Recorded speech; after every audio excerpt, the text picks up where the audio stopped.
Budget میں سرکاری ملازم کو خوشخبری ملنے کا امکان۔ بریکنگ نیوز پیپرز کے مطابق IMF انکم ٹیکس کم کرنے پر آمادہ، 83,000 تک تنخواہ ٹیکس فری آمدن 6 لاکھ سے بڑھائے جانے کا امکان، تمام سلیبس پر انکم ٹیکس کی شرح کم کی جائے گی، 1 لاکھ ماہانہ تنخواہ پر ٹیکس 2.5% کم۔ IMF دفاعی بجٹ میں ضروری اضافے پر بھی رضامند۔ تفصیلات کے مطابق تنخواہ دار طبقے کے لیے انکم ٹیکس ریلیف سے متعلق اہم پیش رفت سامنے آئے ہیں۔ دیکھیں، عالمی مالیاتی فنڈ IMF انکم ٹیکس کی شرح کم کرنے پر آمادہ ہو گیا۔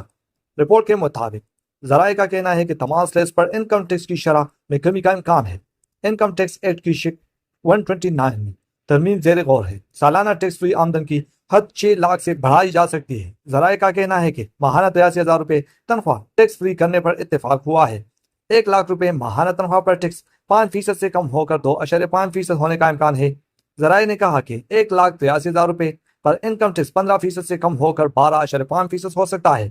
اسی طرح 2,67,000 ماہانہ تنخواہ پر انکم ٹیکس 25% کے بجائے 22.5% ہو سکتا ہے۔ 3,83,000 روپے ماہانہ تنخواہ پر ٹیکس 30 کے بجائے 27.5% ہو سکتا ہے۔ 3,33,000 سے زائد تنخواہ پر ٹیکس 32.5% ہو سکتا ہے۔